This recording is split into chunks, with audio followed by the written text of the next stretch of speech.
Hello everybody, Shifty is back here doing another beginner's guide to Starcraft tutorial. It will be a anti-Baneling wall, as it says right here, between a T and a Z player, because that's the only time you need an anti-Baneling wall. Anyways, this was sent to me by my friend Zelibris, so shout out to you, Zelibris.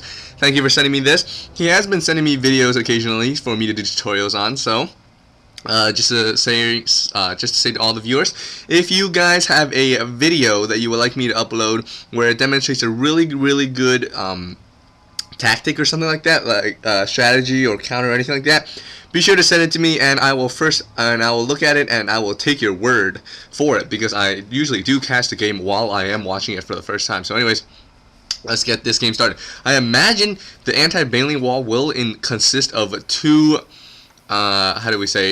production buildings. That is generally how you do an anti-Baneling wall. You just put like a barracks and a factory, and that will hold off a Baneling push. But we shall see what happens with this build.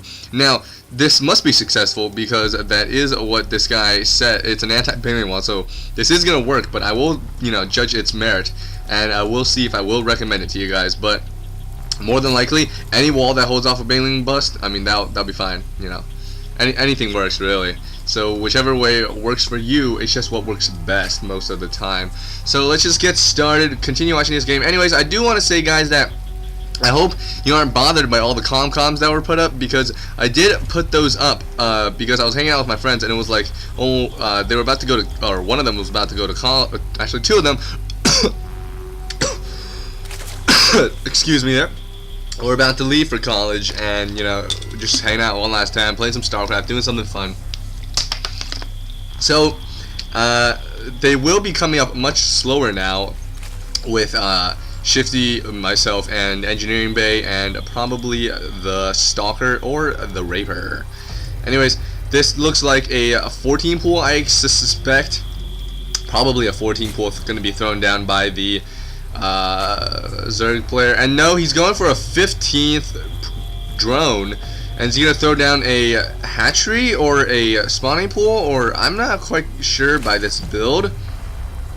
Or I don't even know if there is going to be a Baneling push coming. There better be a Zelibris. I'm putting a lot of trust in you to see this Baneling bust and then see it fail. So Zerg player immediately goes for the hatchery, or gas block. Now it's kind of useless, because I must point out that Terran player doesn't need the gas immediately unless he does plan to go for like factory and starport. Otherwise, if he wants to go for like Marines and Marauders, he can survive off of one geyser in the early stages.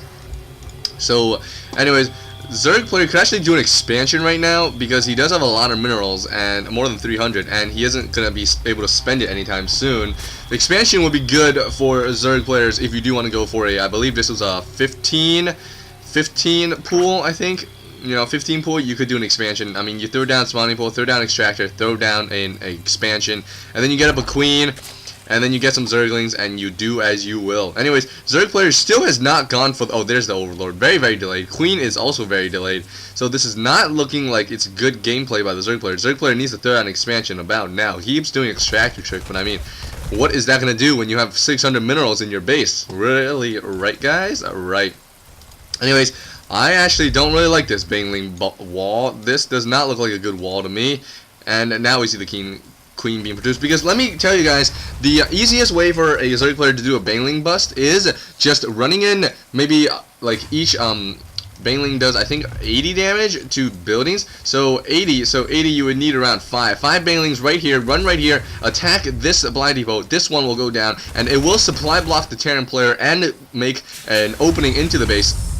And then you just reinforce with Zerglings run in, and Terran will have a great difficult time trying to hold off the attack. So where is the Baneling nest? I still don't see it. I do see 800 or 700 minerals, so very disgusted by the Zerg player's performance right here. I expect him to be in Diamond, because my friend Zelibris is in Diamond as well.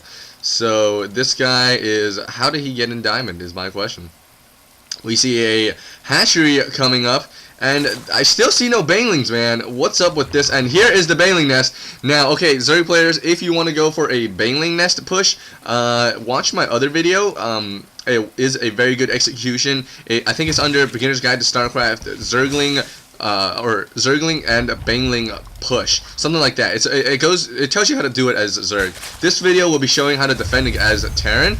So don't hate Zerg players. I mean all you Zerg players who are watching, don't hate, because this Zerg player is not fantastic. If you do want a tutorial on it, just check out my Beginner's Guide to Starcraft series. It is in there. So anyways, we do see a lot of Zerglings. We do see 22 Zerglings. And I suspect Banelings will be coming out. He actually should get an extractor if he wants to keep up with a hatch, like larva production. Because actually, let's see if he scanned the Baneling nest. And he did not get to see the Baneling nest, so he doesn't know that this is coming, Zelibris. And let's see if upgrades. Yes, upgrades are being upgraded for the Banelings, and we do have metabolic boost already researched for the Zerglings, so Zerglings should be morphing soon, and we see a lot of Zerglings, so it looks like it will be an all-in right about now. We do see lots and lots of Zerglings, so I suspect morph about maybe 8 to 10 Banelings. He actually doesn't have enough money to morph that many, or enough gas, but he actually should have got that extractor up. And now maybe he's going to expand. I'm not quite sure what he just spent his money on, because he is dangerously low on money, and a Hydralisk then. So a Zerg player is going for a backup in case this fails, and an the expansion, that's what costs 300. So I guess if the Baneling push fails, he could get Hydralisks. I'm not quite sure. These two buildings will go down very easily if Banelings are there. And if you want to block off with your production buildings, put a barracks right here. And oh, we see a bunker. So maybe the bunker, if these two do go down, bunker is going to be able to hold it off. And how many Banelings do we see? We see 6 Banelings. 6 Banelings can easily take out these. And where is the thing against buildings? They do 80 damage against buildings, and these Helions, gonna spot the Banelings. Banelings aren't gonna move in. Will they get destroyed? No, he needs to use the Banelings to target the buildings, not the Helions. And here we go. Here comes the Banelings, and they are not attacking the building. Very, very interesting. This is a terrible push. It wasn't even really a bust. And here comes all the Banelings. Banelings are gonna go down, and that was just useless. What was that? Zerg player did not use. He sent his Zerglings in first and Banelings, and then Banelings weren't able to follow up by using Zerglings. Okay, let me start over. Set in Zerglings too early. Zerglings block the Banelings. Banelings cannot explode on building, and Banelings just die. So that was totally useless on the Zerg player. And we do see a Banshee with cloak. It's just so annoying. And it looks like this is it. This is a good game. So, this Baneling, actually, this wall was not fantastic. The bunker was smart. But what you want to do is throw down, this would be good. This tech lab could actually go down very easily. So what you want to do is barracks, and you're good. You're good. Like, you're all good. What's going to happen is he's going to try to take down these production buildings. But look at that, how much health. He's going to need, like 20, 10, 15. Let's go with 15. 15 Banelings to take down a barracks. So, 15... just go for production buildings if you want to go for a Baneling bus. So that's it. Thank you guys for watching. More instructional videos coming up soon.